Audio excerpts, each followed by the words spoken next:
All right, we're on. So thanks for jumping on, guys. Sorry about not being able to do it last week, which was the intention, but I was in Masterton. I manage a professional cycling team, and so it was the tour of it was a New Zealand Cycle Classic, which is a 5-day tour in Masterton, and yeah, I was just I was sort of tied up there the whole time, so I couldn't really step aside at that time of night as we normally would, because it was right in the middle of our dinner time and our evening meetings. So hopefully it's okay just pushing it over a week, but next time around I intend to still have this call the week before the plans come up, just so we can talk through how each one's going to go. But yeah, hopefully everyone's training's going well. I mean, this weather's great, and there's a cyclone coming, but it shouldn't affect us too much. But the it's just been some fantastic weather for training. So I imagine you've all had experiences of dehydration and suffering in the heat, which is really good because you learn a lot from those sessions, and you learn what to avoid come race day. So the toughest thing I take from training like that is, or the one thing I take is knowing that on race day you've got so much more fuel and cooling opportunities that you should make the most of them, because in training you don't really get aid stations every K.5 or 2K. Yeah. So training often you end up suffering more than you do in a race, just due to the fact you don't have those facilities. But take confidence in the fact that you do get through those sessions. You know, you come out the other side of them, and you know, you can learn a lot from them. And as long as you recover and take on board what you learned from that one, go forward to the next one, each session gets better.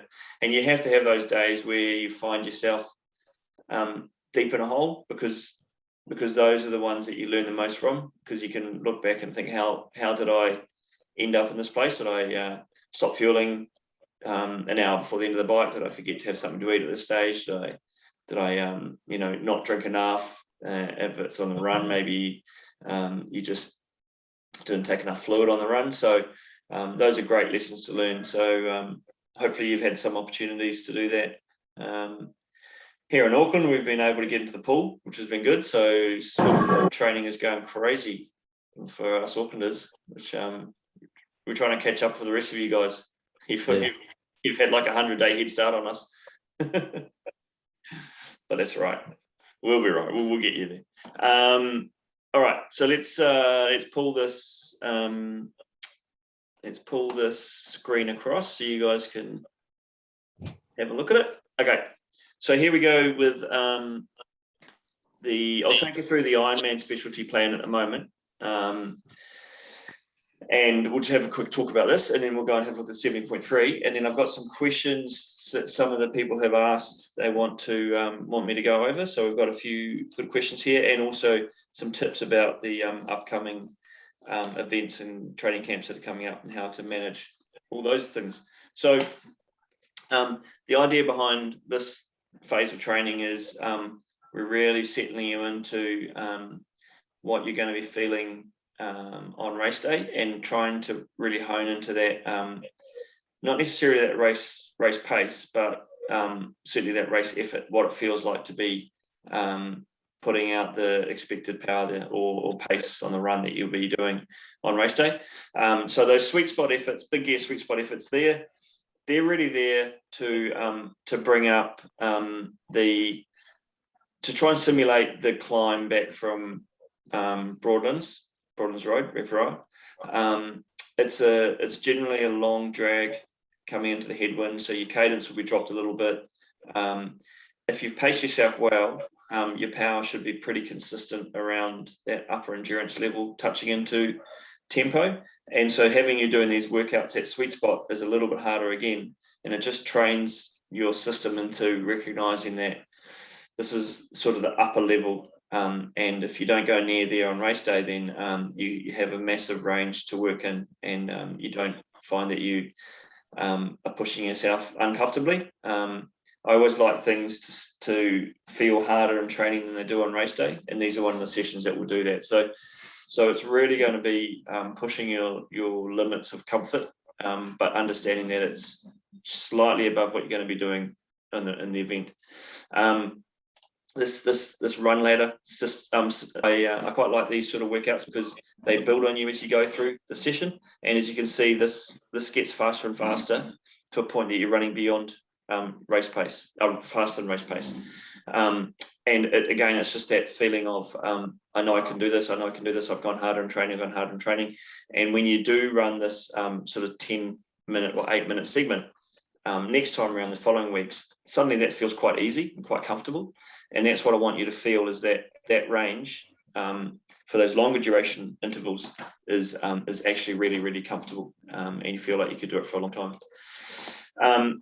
Tempo bike session, again, I love finishing a steady state ride with some tempo. It just simulates the last part of the bike ride, and even though it's only an hour and a bit, up to an hour and a half, it still is really useful for the end of an Ironman ride, because again, the way Ironman New Zealand goes is the last 10-15 Ks is generally pretty flat to downhill, and a lot of people will sort of drift away and sort of cruise that section and actually potentially lose quite a lot of time down there, even though it's going downhill.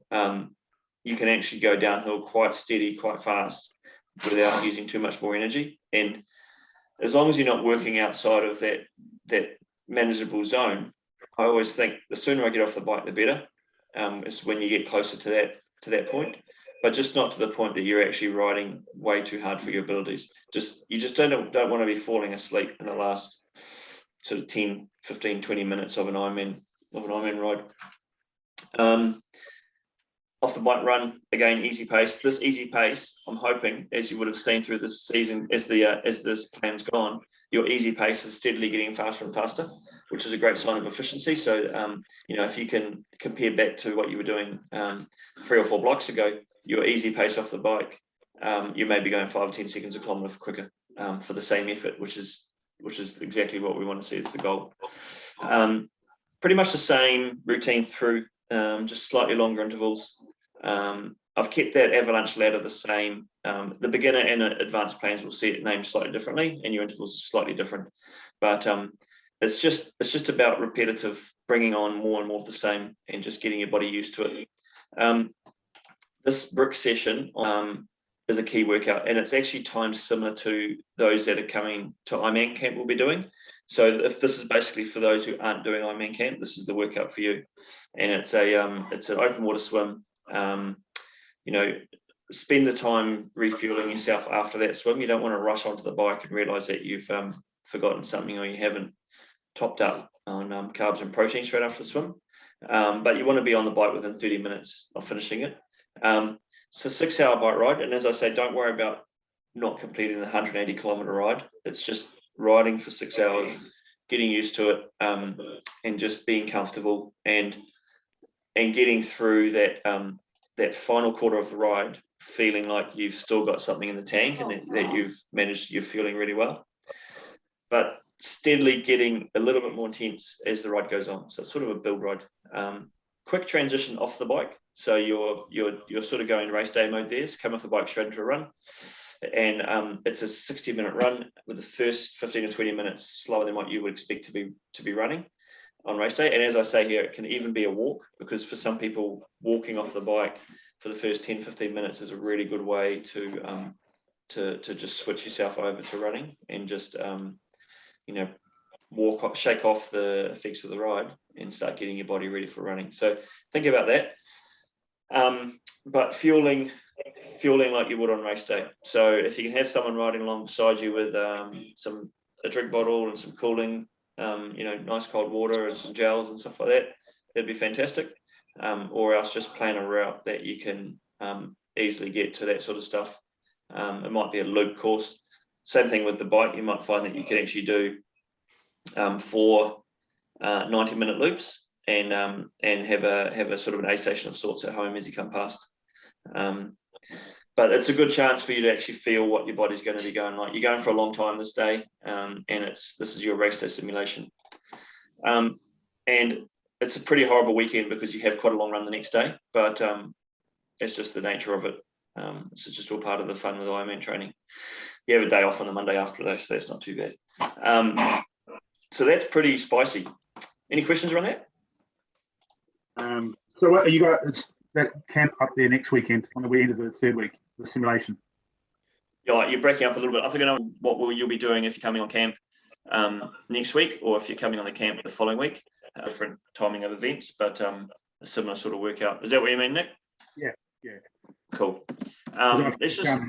Sorry, because I was planning to go up to Taupo, even if not, and do that Ironman simulation up there anyway.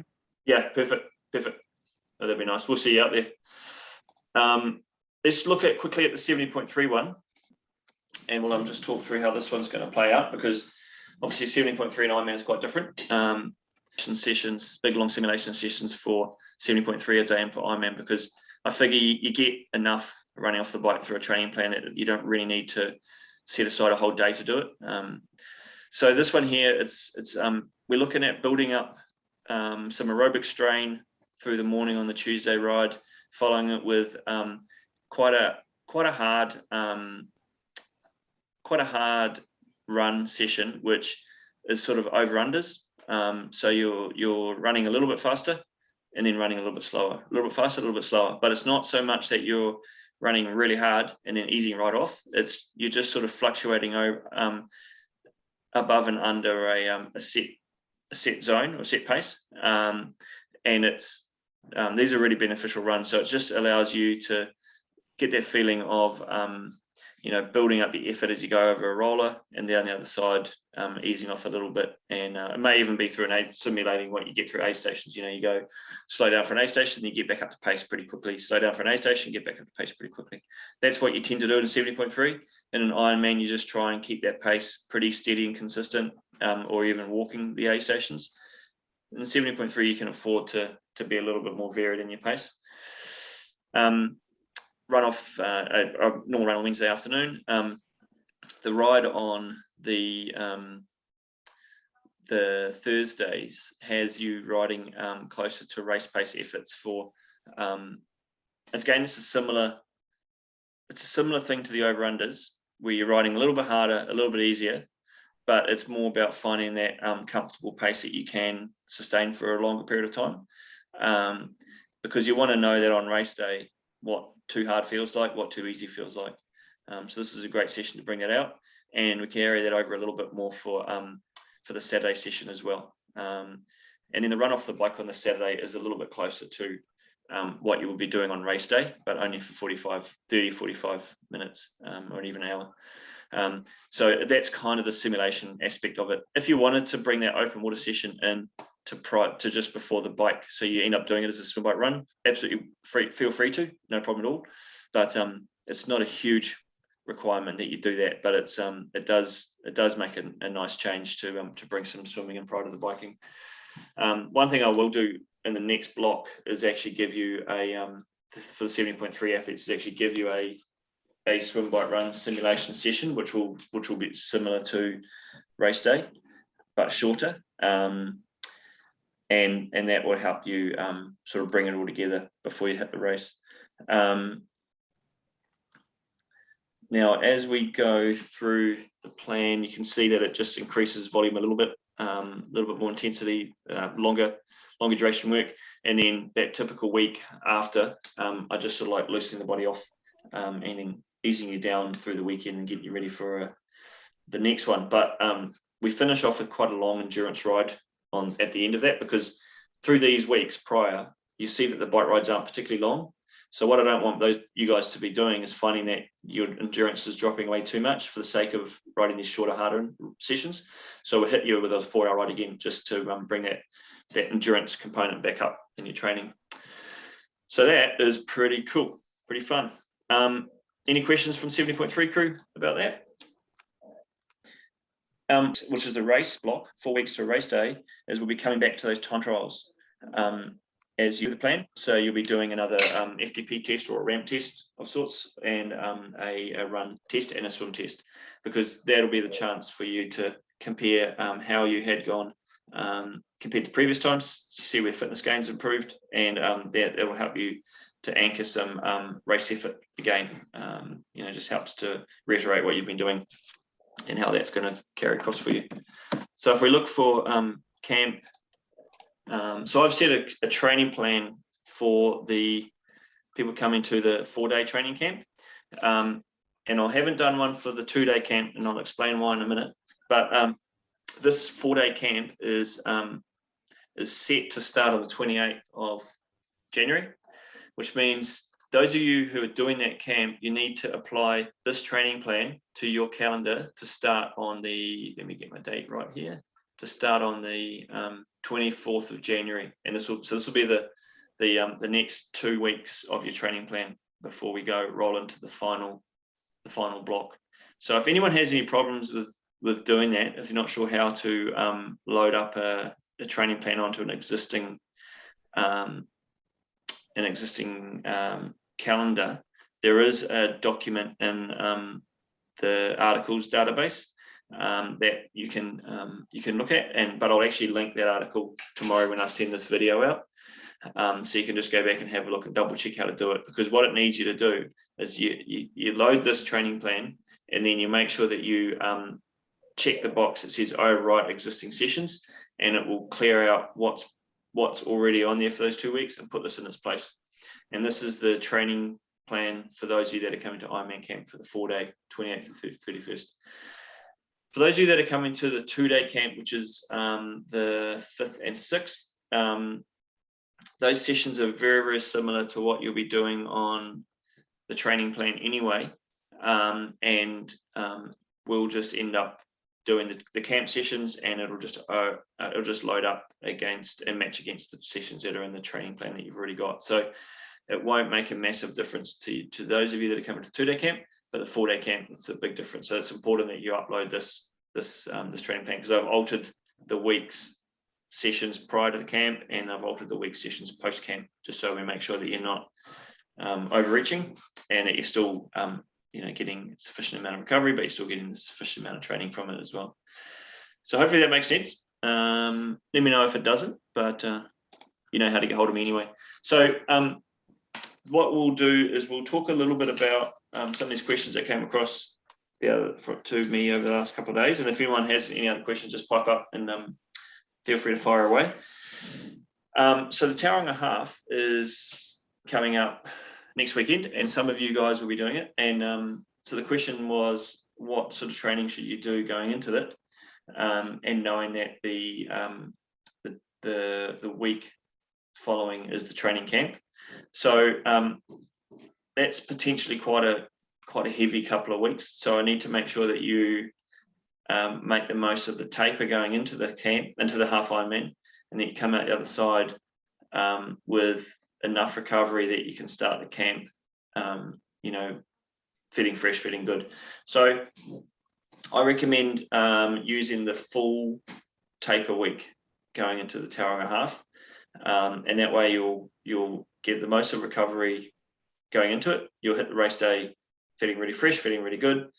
And that way you'll have the least amount of muscle damage coming out of it, because you wouldn't be going in too tired. And so it should only take you 2 or 3 days to recover pretty nicely, and then that will allow you to come back to the plan that I've got. Just share that screen again. That'll bring you back to probably this Wednesday session here. So I would suggest having Sunday, Monday, Tuesday either off, or doing these sessions that you can see here very, very easy, even cutting that easy spin to 45 minutes. And you should be able to do the swim and the run on the Wednesday full distance. If you can't run 45 minutes, just make it 30 minutes or even 25 minutes, just enough that you're not really running on tired, sore muscles. The next day is a complete day off anyway, and then we get into camp. So the only 2 that you have to really focus on will be the Monday session, Tuesday session, maybe alter those slightly. But as long as you use the full taper plan going into the half, and it's just part of the training. You want to make sure you hit Tauranga Half feeling really good, yeah, it should make sense. The next one was, yeah, I had a couple of questions from Gerard. Let me just go back to what you had sent me, Gerard. Actually, Gerard, do you want to ask me now? Yep. Remember what they are. So I've got them here. Actually, I'll bring them up. yeah. So it was about that because I'm not doing the training camp, but basically is so I'm doing Tauranga, and the question was, do I do that full taper week? And the answer is yes. Yep. Around that, so that's fine. But then I this weekend it goes right through.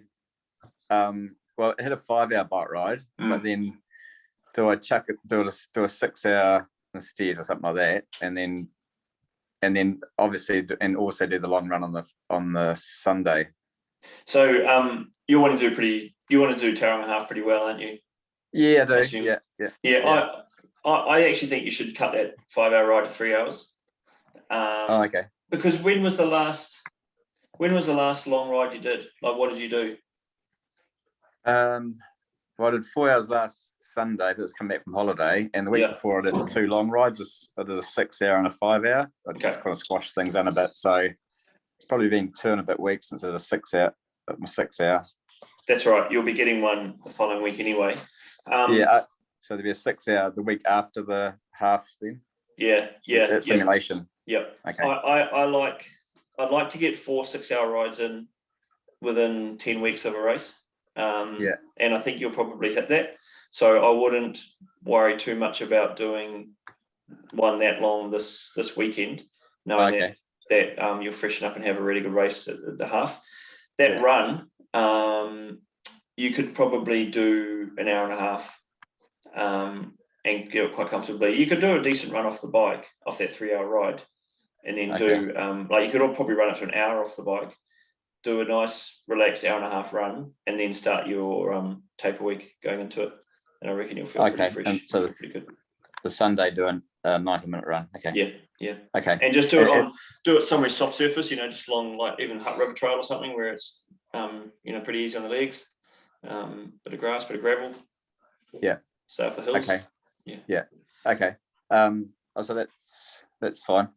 So and then while we're on this, so after the half, the week following, it will be into that Ironman simulation. Yeah. And then that's 4 weeks. That's 5 weeks to go, and then it'll be couple more 6-hour rides in there, isn't there? Basically. Yeah, there will be. Yeah, you'll definitely get another one after the when the next training plan comes out.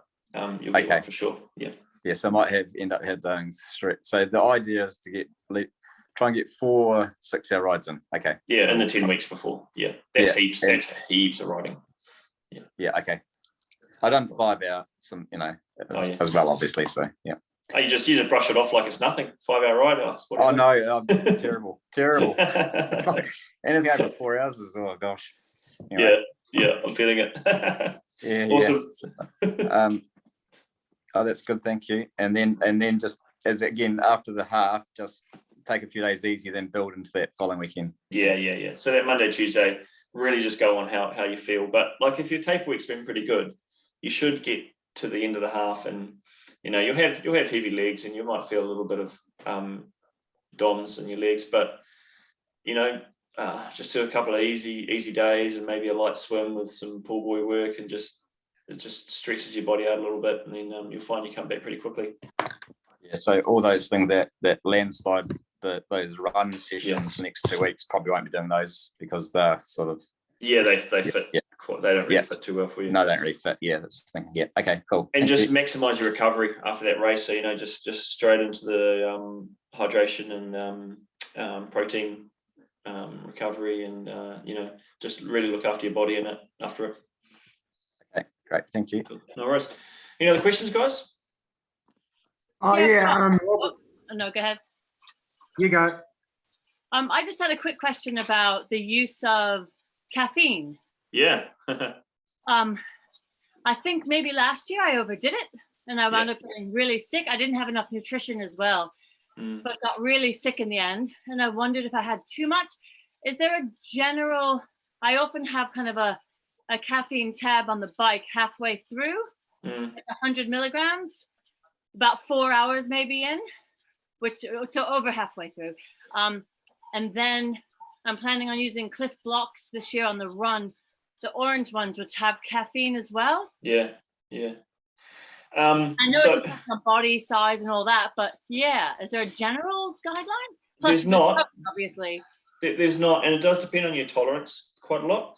But I don't know if those of you that saw my race at, or my lack of race at the Rotorua quarter, and I haven't really spoken to many people about it because it was a bit embarrassing.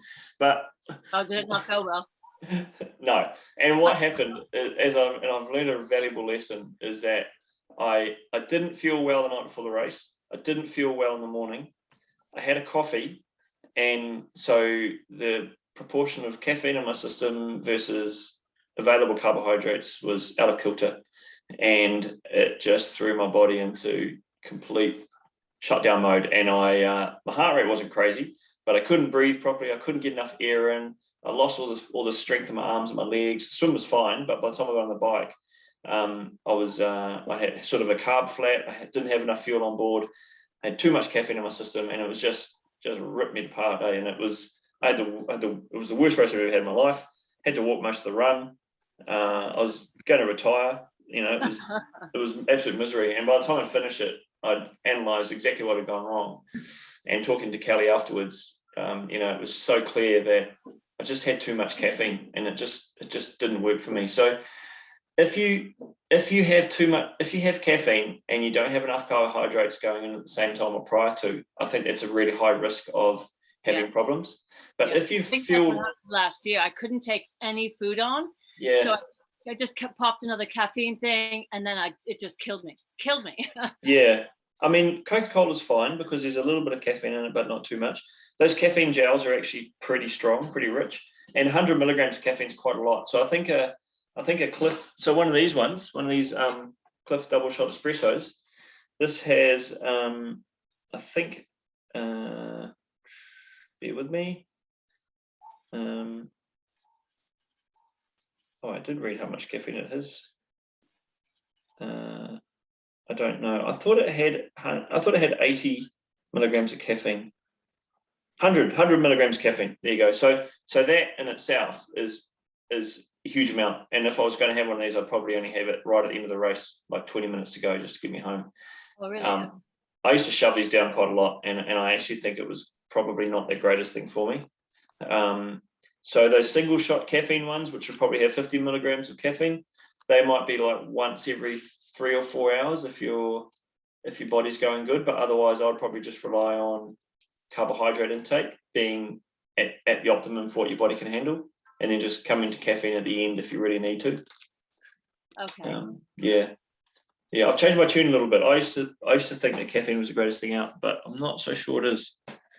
I still like coffee though. I'm still drinking that, but I'm just not. See, that's the thing too. I actually don't drink coffee, so I don't have any caffeine normally, and so I think I just went a bit crazy thinking this will get me over the line. This will get me over the line, and it killed me. I think that's probably exactly what it is. Your tolerance wasn't great, and it would have been similar to me having low carbohydrate. It would have reduced my tolerance to it. Just be real careful, and if you were going to have one, I would just ask the question of yourself: is it what I actually need right now, or am I better off just having ensuring my carbohydrates up to level? Is it better to kind of space it out a bit, having less more often rather than a whole lot less frequent? I probably wouldn't have less more often. I would look to hold it till later in the day, later in the race. So maybe even the last 20 or 30 minutes of the ride, and then another one once you're on the run. Okay. But maybe not much more than that, because if you're drinking Coke on the run or on the bike, then you'll be getting some caffeine through that anyway, which is quite a lot. Okay, cool. I drink heaps of coffee normally. Yeah, but I can't take it on the bike. Interesting. Yeah, like the gels and the caffeine in the gels just doesn't agree with me at all.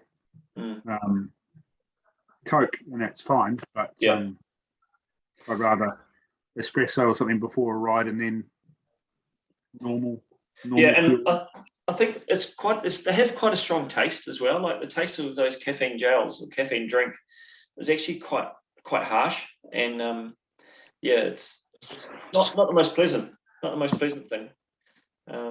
But I reckon, Christine, if you just back it off a little bit and just use normal carbohydrate, trust the system trust your own metabolism to get you through, and then just rely on the caffeine right at the end when you think you really need it. Okay. And then Cool. watch the pace car. You'll be the quickest one out there. Yeah, right. That'd be more than caffeine, I think. Yeah. Yeah. What are we looking at? Any other questions? I know there was a couple more that came up. Oh, I've got one, Rob. I'm actually in Taupo for a couple of weeks. Yeah.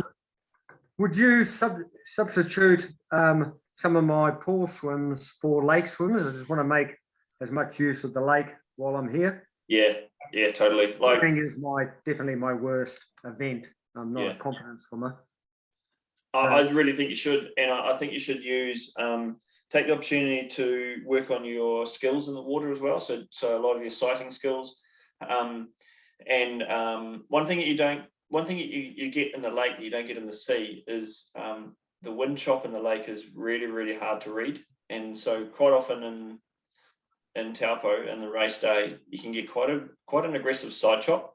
And if you're not used to breathing on either side or timing your breath when you know that the wave isn't going to hit you, it can make your swimming quite a bad experience if you're not used to it. And if you have trained in it, and if you've experienced those conditions, come race day, you'll recognise it a lot quicker. If all the open water swimming you did was in the sea, just the normal swell and the current is quite easy to manage, and it's quite predictable. But in the lake, it's very different. So I would definitely get in there.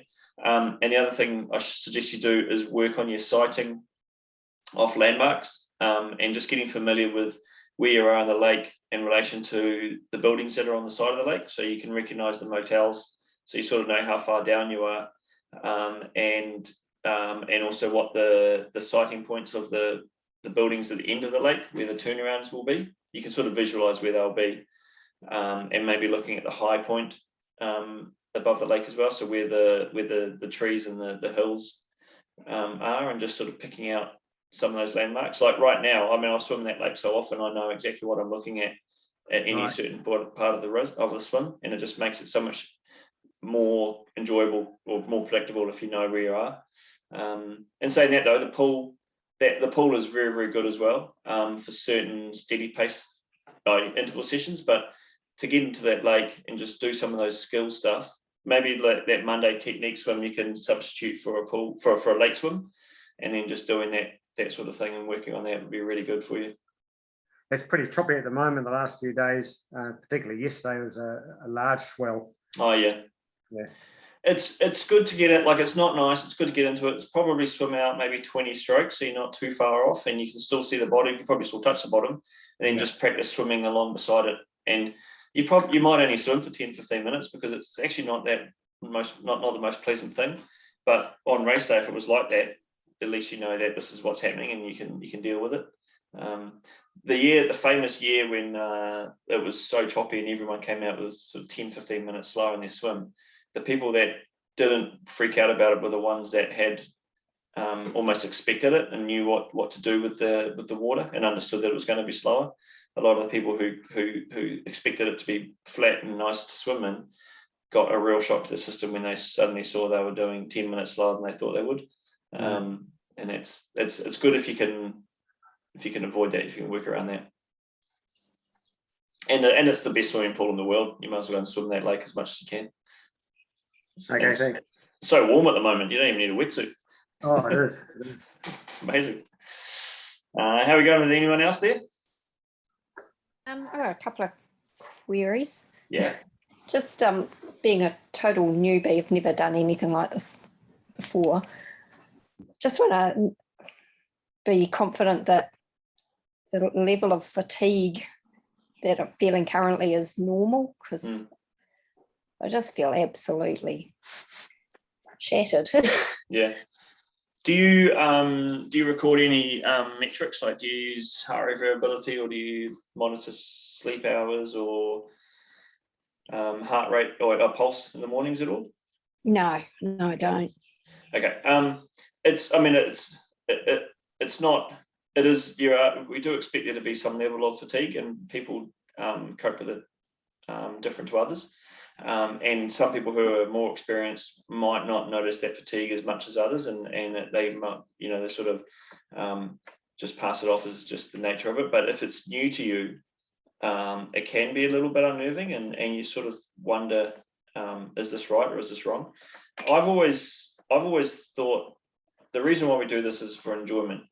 So if it's getting to the point where you're actually not enjoying what you're doing, then often taking 1 or 2 days off and just doing something completely different is such a great reset that if you just pushed on and tried to push through it, you just dig yourself into a deeper and deeper hole. And taking a couple of days off, you're so fit now. I mean, I know how much training you've been doing. It doesn't make a huge difference to the end goal. And the way these training plans are written is basically predicting that it's going to go smoothly the whole way. And there's a little bit of variability I have in there, that knowing that not every training plan is going to be followed perfectly, but it does assume that the training has gone as expected the whole way, and often it doesn't. So it just requires a slight shift or a slight change in your in the workouts that you do, and maybe knocking off a quarter of the duration that was planned, just for the sake of knowing that you'll finish a little bit earlier, you won't get as fatigued, and it might just take 2 or 3 days to reset their system. And if you really feel like you need to, then nothing wrong with taking a couple of days off. And if you were going to take any days off, I would actually recommend taking the harder days off. So if you look at that week ahead, generally it's Tuesday, Wednesday, Thursday is the tougher days. I would look at taking Tuesday, Wednesday off completely, and then restarting again on that Thursday. And it's actually a great change, rather than saying, I need to get the most training I can, I'll take the easy days off. That's probably not the best way to do it. So keeping it easy Monday, Fridays, and maybe just knocking over the Tuesday, Wednesday, Thursday sessions, or one, 2 or 3 of those, and then getting to the weekend. If you look at the weekend and you go, there's no bloody way I'm going to do 6 hours today, then just make it 5 hours. Make it 4 hours. It doesn't actually make a great difference. It's just more about being consistent and staying healthy. That's the most important thing. Yeah, cool. Yeah, it's a really important thing for everybody to understand. Like, even the higher performing, high level athletes who are going for personal best and maybe wanting to win their age group, that sort of thing, it doesn't take much to tip you over the edge, but it doesn't take much to get you back on track again. And often we need to take a step back and just go, today's that day, I need to take off. I had to sleep in, so maybe it's a good thing I didn't have to get up for swimming, that sort of thing. So just be really aware of it, of yourselves and that. Yeah, cool. And just the other thing is, I'm just anxious with the bike, because I'm a really slow rider. Yeah. That, when you're talking about doing a 6-hour ride, and don't worry if you don't do the 180k, well, I'm thinking I'm not even going to get anywhere close to that. Yeah. Is it a problem that coming into race day, I probably won't have even managed to 150 ride? No, well, you're coming to camp, aren't you? The 2-day one, yeah. Yeah, 2-day, cool. I'm not, again, before my first Ironman, the longest rides I did was 3 2-hour rides in a day, because for some reason, anything over 3 hours felt like absolute torture. So I broke it up into the 3 2-hour rides, and suddenly that was a 6-hour day. So there's no harm in chopping your day in half if you think that's going to make a difference, and maybe if 6 hours is a real daunting thing, to break it up a little bit like that.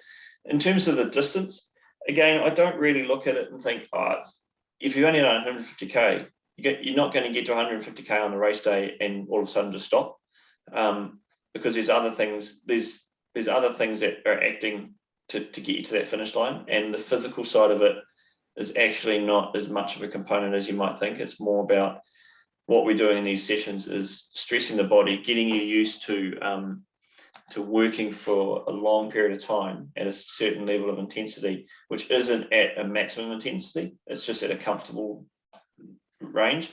And provided you're putting the fuel in your body, you will make that distance. It doesn't have to be fast. You just have to complete the distance on the day. If you look at a work day and you think, I've got 8 hours to do work today, but for some reason my boss has given me all this extra work, I'm going to have to do 12 hours. You just get it done. You just go through it. And you just do your work. and it's just going to be the same thing on Ironman Day. You just know that, and you probably won't even think about the distance. You'll break, because what we'll talk about at the camp is breaking that course up into segments and attacking each little segment as a physical target, not as a number to look at on a computer. So you'll think, I want to get to that.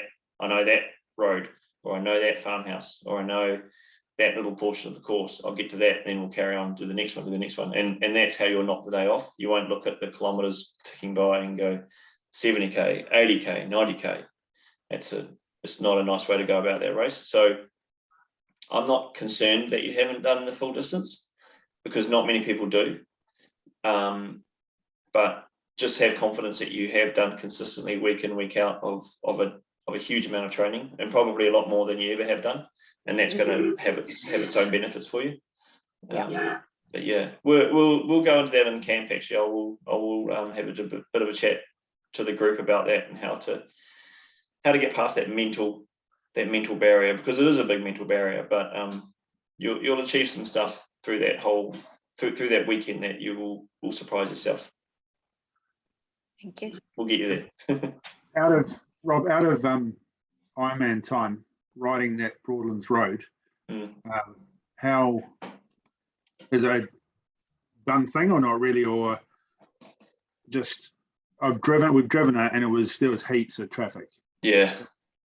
Yeah. It's not a nice road to ride on in training. Driving it is really good because you get through it quickly. Driving it is also not a great thing because you see how long it is. And it's actually, you think, man, I've just been driving for so long and I'm still on the same straight. But when you're cycling it, strangely enough, it actually goes quicker than it feels like it does when you're driving it. So we'll ride it at camp, but we won't really do too much time on it because I don't want to bore people with it. But there's and also it does get very dangerous, so we do kind of have to pick our moments and make sure we avoid times of heavy traffic. But certainly if you can ride it once or twice prior to the race, it's really important. But doing it too much, and the problem with people that go to Taupo to do a little bit of training think that that's the only place you can ride in Taupo, but there's actually some of the best cycling I've ever done just out of town. Just some fantastic roads, and I think to myself, if I'm going to go to Taupo, why would I want to ride the Ironman course? I can go and do some big loops out around some of the forestry areas, and it's some of the best experiences I've ever had. So it's good to know that course. It's good to recognise certain landmarks on it, and maybe Google Earth it so you can sort of recognise the sections of the corners and what some of the landmarks look like.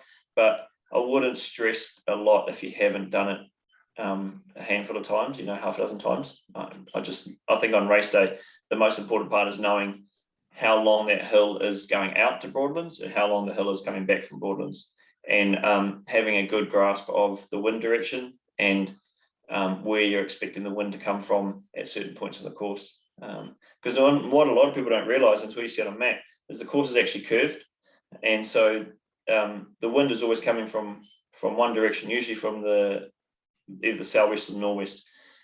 But the curvature of the course means that you could be getting a headwind or a tailwind heading in the same direction back to Taupo at different parts of the course, and it's understanding how that can affect you, which is actually more important than riding up and down the course multiple times. So doing a little bit of little amateur meteorology is really good, and just understanding how the winds will come into effect there. But again, at camp, I'll talk a little bit about my tricks on how to read the weather and how to read the wind on the course, because there are a few things that you look out for as you're riding down Broadlands Road to give you some markers as to what you're looking at and what it means in the scheme of things, and how to plan around it.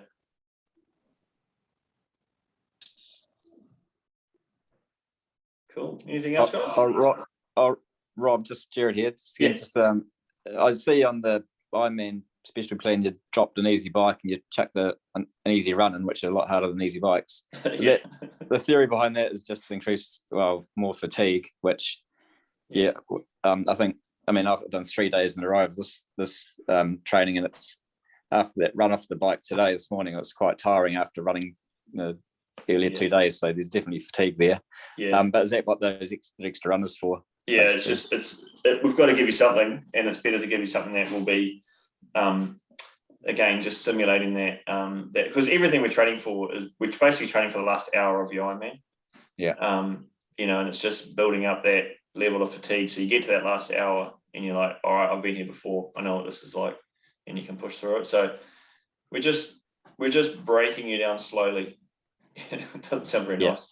Breaking you down slowly, allowing a little bit of recovery, breaking you down a little bit more again, a little bit more recovery, and eventually that breakdown won't be as noticeable, and suddenly that's when the taper time comes in, and suddenly you start feeling fresher and fresher and fresher, and that's when you start thinking, all right, now we get to race day, this is getting good.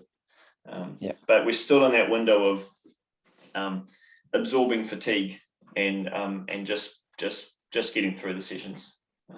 The most important thing is recovering off them. You know, if you're feeling like you're a bit tired and stuffed in the legs, then, you know, push your run to a little bit later in the day, do a little bit of walking around first, just to sort of free things up a little bit, maybe a little bit of stretching first, and then maybe even do the first 5 minutes of your run as just a really, really nice fast-paced walk, just to warm into it, and then have a crack.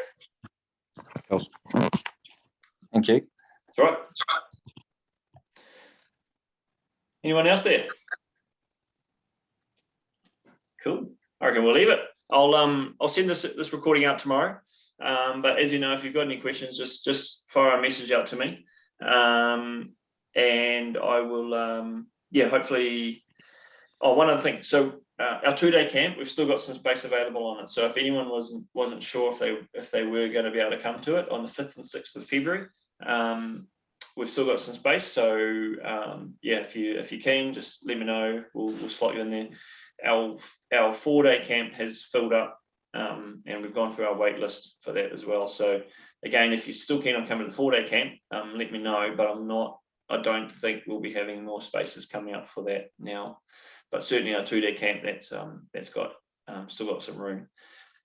And also there are a few people looking for some accommodation to share. So if anybody was looking at sharing, jump on to either the event comments on the Foot Traffic website or onto the Facebook group if you're on Facebook, and then just link up and look at sharing some accommodation, because that's a cool way to do it as well. But I'm looking forward to seeing some of you guys at Tauranga and catching up with you guys at either the longer camp or the shorter camp. And otherwise, we'll be back in touch the week out before the final race week or race block comes in. Can't believe it's just come around so quickly, hasn't it? Yeah. I'm envious of you guys, all this fitness you've got. I wish I could have the same. Right up to Fox Papa. Yeah. Okay. Yeah. Yeah. Well, you didn't see me after that ride. I was shattered. Roads are horrible. It's a good ride. If anyone gets an opportunity to, a great way to spend a day, actually. So right up to the top of the Bruce Road and back. It's a very, very good thing. From Turangi to the top and back down is 100 kilometers, and it's about 2,000 meters of climbing. So it's not a bad way to spend a day. Wow. All right. We'll catch you guys later, right? Thanks for that, Thank Rob. you. See you later. Thanks, Rob. Bye. Thank you. Cheers. Bye-bye.